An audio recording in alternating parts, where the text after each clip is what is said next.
Voice of Jhabua मैं तरुण भरत चौधरी एक बार फिर आप हमारे कार्यक्रम #बात मध्यम वर्ग से जुड़ गए हैं। इस बार हम हमारा नए भाग में जितेंद्र जी कटकानी को लेकर आए। जितेंद्र जी कटकानी जो अपने खुले विचारों और बेपाक बातों से सभी का दिल जीत लेते हैं और अपने इन विचारों की वजह से इनको पेटलाद की जनता पसंद करती है। और जितेंद्र जी को मैं बताना चाहता हूँ कि आपकी और मेरी शायद पहली मुलाकात है, पर आपके सुपुत्र बड़े सुपुत्र शुभम, जिसके साथ मैंने विद्यालय से लेकर कॉलेज तक का सफर तय किया है। जितेंद्र जी जो हमेशा सामाजिक मंचों से अपनी बात और अपने जो आवाज है वो जनता के सामने रखते आए हैं और जो निचला वर्ग है या मध्यम वर्ग भी कह सकते हो आप, उनके उद्देश्य को और उनकी बातों को हमेशा उठाते आए हैं। जितेंद्र जी, मैं दर्शकों से के लिए आप कुछ 2 शब्द कहें। सबसे पहले तो मैं भाई साहब झटका का धन्यवाद देना चाहता हूँ कि उन्होंने आज इस ज्वलंत मुद्दे पर मुझको आपके इस स्टूडियो में बुलाया और मेरी बात कहने के लिए मुझे मौका दिया। मैं इसके लिए सबसे पहले आपको धन्यवाद देता हूँ। और मैं दर्शकों से कहूँगा कि आप जो मुद्दे उठा रहे हैं वॉइस ऑफ झाबुआ के माध्यम से, इन मुद्दों को आप ध्यान से सुने, गौर से सुने।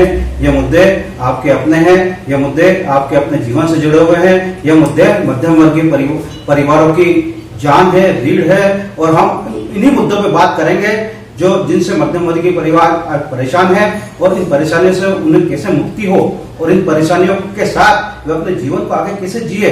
इन सभी मुद्दों पर बात करने के लिए मैं आज आप सबसे मुखातिब हूँ।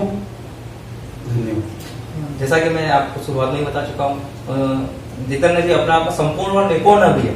मैं जितेंद्र जी से ये बात रखना चाहता हूँ उनके सामने कि मध्यम वर्ग को अपने शब्दों में किस तरीके से परिभाषित करेंगे। मध्यम वर्ग को मैं 2 रूप में देखता हूँ, एक तो निम्न मध्यम वर्ग और एक मध्यम वर्ग। निम्न मध्यम वर्ग वो है जिसकी आर्थिक स्थिति 6-7 हजार रुपए से लेकर 14-15 हजार रुपए तक है, वो वर्ग है निम्न मध्यम वर्ग। और उसके ऊपर की जो आर्थिक स्थिति वाला वो मध्यम वर्ग। अब आप परिकल्पना कीजिए, आज के इस महंगाई के दौर में एक व्यक्ति जो 12-13 हजार रुपए महीने जिसकी आमदनी होती है, वो किस प्रकार से उस आमदनी में अपने परिवार को पालता है, पोसता है और अपने परिवार की जीवन यापन की गाड़ी को आगे चलाता है। खर्चे सुबह से लेकर सोने तक, देर रात तक उसके जीवन में लगे हुए हैं, जुड़े हुए हैं। चाहे वो खर्चे पढ़ाई के लेकर हो, चाहे वो खर्चे चिकित्सा को लेकर के हो, चाहे वो खर्चे अन्य हो। आज महंगाई के बोझ चला ये जो मध्यम वर्ग है, ये इसके बारे में मैं एक शेर के माध्यम से अपनी बात कहता हूँ। पत्ता पत्ता बूटा बूटा हाल हमारा जाने हैं, जाने तो न जाने भूलिए न जाने, बात तो सारा जाने हैं। सारी सरकार है, पूरी व्यवस्था है, पूरा सिस्टम, पूरा जनप्रतिनिधि इस बात को जानते हैं कि आज मध्यम वर्ग किस प्रकार से महंगाई की चक्की में पीसा जा रहा है। उनकी समस्या को सुनने वाला कोई नहीं है। और आज हम वर्तमान परिप्रेक्ष्य में देखें तो मध्यम वर्ग, लॉकडाउन की हम बात करें, लॉकडाउन में भाई साहब ये स्थिति है कि आज मध्यम वर्ग त्योहारों का मौसम था, जैसे होली निपटी, पंचमी, सप्तमी, 10वीं का त्योहार निपटा और लॉकडाउन शुरू हो गया। जैसा कि जितेंद्र जी ने बताया कि मध्यम वर्ग की समस्याओं के बारे में, जैसा जब वो सुबह से उठता है और रात को सोने तक उसके खर्चे की एक लंबी लिस्ट होती है, जो जितेंद्र जी ने हमारे साथ हमको मध्यम वर्ग के रूप में परिभाषित करा। उसकी आय के बारे में भी उन्होंने एक अच्छी बात बताई है कि मध्यम वर्ग को 2 भागों में इन्होंने परिभाषित कर दिया आय को लेकर हुए, जो कि उन्होंने इनके हिसाब से इंडिकेट की थी। अब जितेंद्र जी से मेरा अगला सवाल ये कि आज से शायद 17 मई तक और ये लॉकडाउन बढ़ गया है। मध्यम वर्ग को बहुत सारी परेशानियों से जूझ रहा है और मध्यम वर्ग को बहुत सारी परेशानियों को फेस कर रहा है। उसके सामने बहुत सारी विकट परिस्थितियां आ रही है और वो शायद इसमें कहीं ना कहीं फंसता ही जा रहा है। तो उन कारणों को, उन मुद्दों को हम आपके माध्यम से जानना चाहेंगे। सर्वप्रथम तो जब से लॉकडाउन शुरू हुआ तब से मध्यम वर्ग के पास त्योहारों का सीजन खत्म होने के बाद बहुत कम मात्रा में पैसा बचा था जिससे वो अपने जीवन को यापन कर सके, क्योंकि उसको ये मालूम नहीं था कि ये गाड़ी जो है इस प्रकार से पटरी से उतर जाएगी और हमें इतने दिनों के लिए आर्थिक संकट का सामना करना पड़ेगा। जैसे जैसे लॉकडाउन की मियाद बढ़ती गई, पीरियड बढ़ता गया, वैसे वैसे मध्यम वर्ग खर्चे के लिए खर्चों के बोझ तले दबता चला गया। आज स्थिति यह है मैं कई घरों से मेरे संपर्क रहते हैं, कई मध्यम वर्गीय परिवारों से मेरे संपर्क रहते हैं, उनसे बातचीत होती रहती है। स्थिति ये है कि मध्यम वर्ग के पास जो पैसा इकट्ठा था वो तो खत्म हो ही गया है। मध्यम वर्ग के मुखिया के अलावा परिवार की गृहिणियों के पास जो बचत थी वो भी खत्म हो गई है, और छोटे छोटे बच्चों के गुल्लक जो थे उन गुल्लक को तोड़ने की आज नौबत आ गई है। मध्यम वर्ग पूरी तरह से पिसा गया है। कैसे वो सुबह उठने से लेकर रात का सोने तक अपने खर्चों को मेंटेन करे, किस प्रकार से अपने परिवार को संतुष्ट करे, किस प्रकार से खाए, किस प्रकार से सोए, किस प्रकार से अपनी पीड़ा और व्यथा को व्यक्त करे, उसके पास अपनी पीड़ा और व्यथा को व्यक्त करने का कोई मंच नहीं है, कोई माध्यम नहीं है, उसकी बात को सुनने वाला कोई नहीं है। इसलिए आज भाई साहब झाबुआ ने जो पहल की है ये अनुकरणीय है, और हम इस पहल का स्वागत करते हैं और यह अनुरोध करते हैं हमारे जनप्रतिनिधि, हमारे जो नुमाइंदे हैं सरकार के, ये अगर इस प्रोग्राम को देख रहे हैं तो मध्यम वर्ग की इस पीड़ा को समझे, सुने और कुछ ऐसा प्रयास करें जिससे कि ये मध्यम वर्ग आज इस प्रकार से अपने स्टेटस को बनाने के लिए, स्टेटस को बनाए रखने के लिए वह न तो बाहर आकर किसी से बात कर सकता है, अंदर के अंदर घुट रहा है, अपने बच्चों के अरमानों का गला घोट रहा है, अपने परिवार को किस प्रकार से चला रहा है वो खुद जानता है और उसका भगवान जानता है। इसलिए संकट के इस दौर में यह अपेक्षा की जाती है कि मध्यम वर्ग को कुछ भी राहत मिले। मध्यम वर्ग आज जिस प्रकार से अपने जीवन को सरकार की तमाम जो व्यवस्थाएं थी उनको वो मान भी रहा है, सरकार की तमाम बंदिशों को वो मान रहा है, सरकार के तमाम नियमों को वो मान रहा है, किसी प्रकार का विरोध नहीं कर रहा है, आत्मस्वाभिमान से जीने वाला यह मध्यम वर्ग आज जिस प्रकार की परेशानियों को भोग रहा है उसकी हम वर्णन करें तो कई घरों की स्थितियों को देख के आपके और हमारे आंखों में आंसू आ जाएंगे। किस प्रकार से क्या स्थितियां पैदा हो गई है, आर्थिक स्थितियां बाहर से दिखता कुछ है, अंदर कुछ और होता है, लेकिन ये समझने वाली बात है किस प्रकार से मध्यम वर्ग आज पूरी तरह से लॉकडाउन के चलते अपने आर्थिक स्थिति में टूट सा गया है। जैसा कि जितेंद्र जी ने हमको बताया तो मध्यम वर्ग किन किन परेशानियों का सामना किया है। जितेंद्र जी एक व्यापारी वर्ग से आते हैं, मैं चाहता हूं कि आप बहुत अच्छी तरीके से शायद आर्थिक स्थिति और को समझते हैं। मैं ये भी बात करना चाहूंगा कि मध्यम वर्ग आर्थिक स्थिति से किस प्रकार से हार सा गया है, एक शायद उसकी उम्मीद ही कुछ नहीं बची है। उसमें मैं कुछ प्रश्न और कुछ ये प्रश्न है मेरा, और आप जनता को बताएं किस तरीके से वो इसमें फंसता ही जा रहा है। दरअसल मध्यम वर्ग एक ऐसा वर्ग है जो एक सीमित आय में उसको अपने सब काम करने हैं, उसको परिवार में शादी आती है मध्यम वर्ग में तो वो मध्यम वर्ग 3 साल पीछे चला जाता है आर्थिक रूप से। मध्यम वर्ग के परिवार में अगर कोई गमी होती है तो 7-1.5 साल वो पीछे चला जाता है।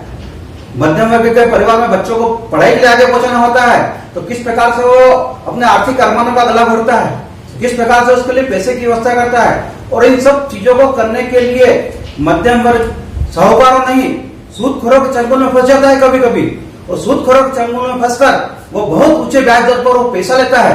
उस पैसे को चुकाते उसकी हालत खराब हो जाती है। जितना पैसा लेता है उससे कई गुना पैसा ये सूदखोर बाहुबल के आधार पर उससे वसूल कर लेते हैं। जो 10%, 5% और 15% पे जो पैसा देते हैं सूदखोरी करते हैं। ऐसे लोग समाज कंटक उसको छोड़ते नहीं है, उसकी सहायता करने के नाम पर उसका शोषण करते हैं। धन बल और बाहुबल के आधार पर ये लोग उसका खून चूस कर रख देते हैं, उसके परिवार के अरमानों का गला घोट देते हैं। एक परेशानी और आती है जब मध्यम वर्गीय परिवार आर्थिक संकट में फंसता है, तब उस परिवार का युवा उसमें एक सोच रहती है कि मैं पैसा कमाऊं, पैसा कमाने की उसमें ललक रहती है, और पैसा कमाने की ललक में वो अनैतिक धंधों की ओर भी आकृष्ट हो जाता है।